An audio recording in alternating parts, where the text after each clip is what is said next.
Friends, ఏదైనా ఒక competitive ఎగ్జామ్కి సక్సెస్ఫుల్గా పట్టుదలతో చివరిదాకా చదవాలంటే ఏం చేస్తే బాగుంటుంది? మనం కసితోటి లాస్ట్ దాకా చదవాలంటే మనం చేయాల్సినటువంటి పనులు ఏంటి?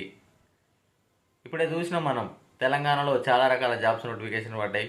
అదేవిధంగా ఎస్ఎస్సికి సంబంధించిన నోటిఫికేషన్స్ వచ్చినాయి, బ్యాంకుకు సంబంధించిన నోటిఫికేషన్స్ వచ్చినాయి, అదేవిధంగా ఎన్టీపీసీ, అదేవిధంగా గ్రూప్ డీకి సంబంధించినటువంటి ఎగ్జామ్స్ ఉంటాయని చెప్పేసి చెప్పడం అయితే జరిగింది ఫ్రెండ్స్. ఇవన్నీ వినగానే మనకు నిజంగానే ఆనందం అనిపిస్తుంది. సో 2-3 రోజులైతే సీరియస్ చదవడానికి ప్రయత్నం చేస్తాం. ఒక 10 డేస్ బాగానే చదవగలుగుతాం. సో దాని తర్వాత మళ్ళీ మన పాత పద్ధతులు ఏవైతే ఉంటాయో అవే కంటిన్యూ అవుతుంటాయి ఫ్రెండ్స్. మరి దీని గల కారణాలు ఏంటి? ఏంటి అంటే రోజు 8 గంటలకు లేచి నువ్వు సడన్గా 4 గంటలకు లేస్తున్నావు అంటే 4 గంటల డిఫరెన్స్ వస్తుంది నీ జీవితంలో. సో ఇంత పెద్ద డిఫరెన్స్ని నీ మైండ్ అనేది యాక్సెప్ట్ చేయదు. సో అందుకని చెప్పేసి నువ్వు మళ్ళీ పాత పద్ధతిలోకి వెళ్ళిపోయేటటువంటి ఆస్కారం అయితే ఉన్నది ఫ్రెండ్స్. అంటే కొద్దిగా కొద్దిగా మార్పులు తీసుకురానికి ప్రయత్నం చేయాలి. అంటే రోజు 8 గంటలకు లేచినవి నెక్స్ట్ 6 గంటలకు లేచుడు, 5 గంటలకు లేచుడు, మెల్లమెల్లగా అట్లా పోనీకి ప్రయత్నం చేయాలి. సడన్గా ఒక పెద్ద మార్పులు తీసుకొస్తే మన మైండ్ అనేది యాక్సెప్ట్ చేయదు. మళ్ళీ మనం ఒక 10 రోజులు ఒక టైం టేబుల్ రాసుకొని దాన్ని పక్కగా ఫాలో అయ్యి దాని తర్వాత మళ్ళీ అది అటకెక్కడం అయితే జరుగుతుంటుంది ఫ్రెండ్స్. అందుకనే మన లోపల మార్పుల్ని కొద్దిగా మెల్లగా మెల్లగా మెల్లగా స్టార్ట్ చేసి చేయాల్సినటువంటి అవసరం కూడా ఉన్నది ఫ్రెండ్స్. ఇంకోటి, మనం అనుకోకపోయినా ఇది నిజం. ఎందుకంటే మన జీవితాన్ని ప్రభావితం చేసే వాళ్ళు మన చుట్టుపక్కల చాలామంది ఉంటారు. సో ముఖ్యంగా మన ఫ్రెండ్స్, ఎవరికైతే మంచి ఫ్రెండ్స్ ఉంటారో వాళ్ళు జీవితంలో మంచి స్థానాలకు ఎదగడం అయితే జరుగుతుంటుంది ఫ్రెండ్స్. అందుకనే మంచి స్నేహితులను కలిగి ఉండడం అనేది చాలా చాలా అవసరం అనమాట. సో మనకున్నటువంటి ఫ్రెండ్స్ మనల్ని ఏ డైరెక్షన్లో తీసుకుపోదాం అనుకుంటున్నారు, సో మన తల్లిదండ్రుల యొక్క ఆలోచనలు అనేవి ఏ విధంగా ఉన్నాయి, మనం పెరిగేటటువంటి పరిసరాల వాతావరణం అనేది ఏ విధంగా ఉన్నది కూడా చాలా చాలా అవసరం ఫ్రెండ్స్. అందుకనే సో ఒకవేళ మన చుట్టుపక్కల ఉండేటటువంటి పరిస్థితులు అనేవి మనకు అనుకూలంగా లేకపోయినట్టయితే వాటిని వీడి వేరే ప్రాంతాలలో ఉండి చదవడానికైతే ప్రయత్నం అయితే చేయండి ఫ్రెండ్స్. ఇంకోటి, మనం చదివేటప్పుడు మనం చదివేటటువంటి ఏరియా కూడా చాలా చాలా ఇంపార్టెంట్ ఫ్రెండ్స్. సో అన్ని నిశ్శబ్దాలతోటి మనకు చాలా రకాల డిస్ట్రాక్షన్స్ ఉన్నట్టయితే చదవడం కూడా చాలా చాలా కష్టం అనమాట.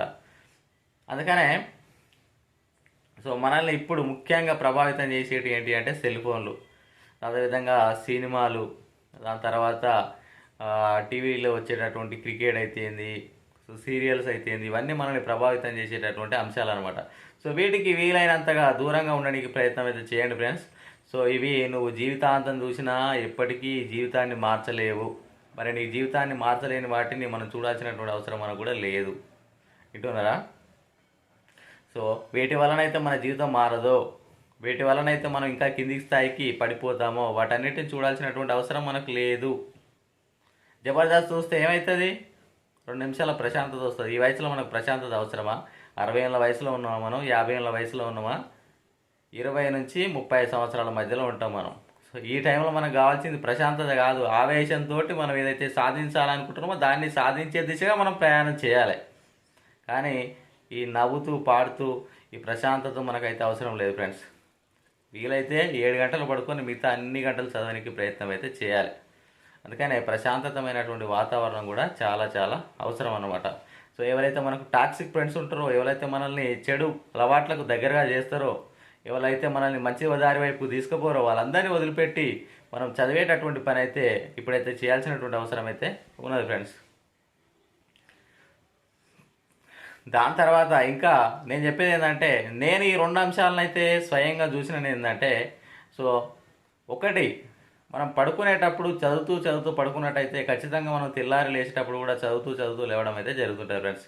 అందుకనే సో ఎప్పుడైనా కానీ పడుకునేటప్పుడు అట్లీస్ట్ 1/2 అవర్ ముందైనా చదువుతూ పడుకోనికైతే ప్రయత్నం అయితే చేయండి ఫ్రెండ్స్. అది ఖచ్చితంగా మిమ్మల్ని పొద్దుగాల చదివేటటువంటి ఇంట్రెస్ట్ వస్తుంది. మళ్ళీ లేచాక కూడా చదవాలన్నటువంటి కసి అయితే మీ లోపలైతే ఏర్పడడం అయితే జరుగుతుంటుంది ఫ్రెండ్స్.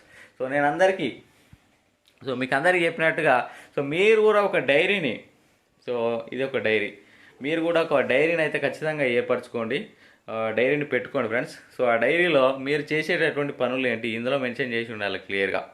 అదేవిధంగా నేను పర్సనాలిటీ డెవలప్మెంట్ బుక్ అని చెప్పిన కదా, ఒక పుస్తకాన్ని ఖచ్చితంగా మీరు మీకోసం కేటాయించుకోరు. మీరు చేసేటటువంటి పనులు అన్ని పనులను రాయాల్సిన అవసరం లేదు. రోజు చేసేటటువంటి కాలకృత్యాలు అవన్నీ కాదు. సో రెగ్యులర్ చేసే పనులు కాకుండా, సో నువ్వు జీవితంలో ఈరోజు స్పెషల్గా ఉన్న పనులు చేస్తే అవి మాత్రం మెన్షన్ చేసి రాయడానికైతే ప్రయత్నం అయితే చేయండి ఫ్రెండ్స్. అందుకనే అంటే లేవగానే పుస్తకాన్ని పట్టాలి, ఫోన్ కాదు. పడుకునేటప్పుడు కూడా పుస్తకాన్ని బట్టి ఉంచుకోవాలన్నమాట. అట్లయితే మన లోపల కొంచెం మార్పు అయితే రావడం అయితే జరుగుతుంటుంది ఫ్రెండ్స్. దాని తర్వాత నేను ఈ మధ్యలో ఒక పుస్తకం చదివితే నాకు తెలిసినటువంటి అంశం ఏంటంటే, ఆయన ఒక పెద్ద కంపెనీ స్టార్ట్ చేసినటువంటి పెద్ద ఎంటర్ప్రెన్యూర్.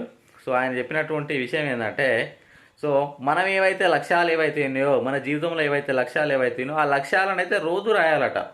అంటే పడుకునేటప్పుడు నీకు ఏవైతే టార్గెట్స్ ఏవైతే ఉన్నాయో అవన్నీ, సో మళ్ళీ లేచేటప్పుడు కూడా ఆ టార్గెట్స్ మళ్ళీ రోజు రాసుకుంటూ ఉండాలి అనమాట. సో ఫర్ ఎగ్జాంపుల్ నేను ఒక కలెక్టర్ అయిదామని చెప్పేసి నాకు ఒక టార్గెట్ ఉందనుకో, సో పడుకునేటప్పుడు నేను ఒక కలెక్టర్ కావాలని చెప్పేసి రాసుకుంటా. సో లేవగానే మళ్ళీ ఒక కలెక్టర్ కావాలని చెప్పేసి మళ్ళీ రాసుకోవడం జరుగుతుంటుంది ఫ్రెండ్స్. అంటే మన లక్ష్యాలు ఏవైతే ఉన్నాయో అవి రోజు రాసుకోవాలట ఫ్రెండ్స్. సో రాసుకొని వాటి గురించి డైలీ 1 or 2 minutes ఆలోచించండి అంతే. మీ లోపల ఖచ్చితమైనటువంటి మార్పు అయితే రావడం అయితే జరుగుతుందని చెప్పి చెప్పడం అయితే జరిగింది ఫ్రెండ్స్. సో ఇది వాస్తవం. సో నేను చూశాను, అది ట్రై చేశాను. సో నా లోపల కూడా చాలా మార్పు అయితే రావడం జరిగింది ఫ్రెండ్స్. సో అందుకని చెప్పేసి మీ యొక్క లక్ష్యం ఏంటిది? గ్రూప్ డి జాబ్ కొట్టాలనుకున్నారు అనుకో, నైట్ పడుకునేటప్పుడు నేను నా జీవితంలో గ్రూప్ డి జాబ్ కొట్టాలి. సో తెల్లారి లేచినాక కూడా మళ్ళీ ఒక లైన్ రాసుకోరు. అంటే రోజుకు 2 సార్లు, పడుకునేటప్పుడు, తెల్లారి లేచేటప్పుడు ఖచ్చితంగా మీ యొక్క లక్ష్యాలను మీ పేపర్ పైన పెట్టి రాసుకోండి ఫ్రెండ్స్. అట్లా రాసుకోవడం వల్ల కూడా మీ లోపల ఖచ్చితమైనటువంటి మార్పు అనేది వస్తుంది. సో మీరు ఖచ్చితంగా మీ లక్ష్యాన్ని చేరుకోగలుగుతారు. సో మనం కొన్ని పుస్తకాలను కనుక కంప్లీట్ చేయగలిగినట్టయితే, పక్కా టైం టేబుల్ కనుక ఫాలో అయినట్టయితే, సో మన జీవితంలో అద్భుతమైనటువంటి రోజులు ముందొచ్చేటటువంటి ఆస్కారం ఉన్నది. కాబట్టి ఆ రోజుల వైపు నడిచే దిశగా మనం ప్రయత్నం చేద్దాం. Okay friends, thank you. Video నచ్చినట్టయితే లైక్ చేయండి, అదేవిధంగా మీ ఫ్రెండ్స్ కూడా షేర్ చేయండి.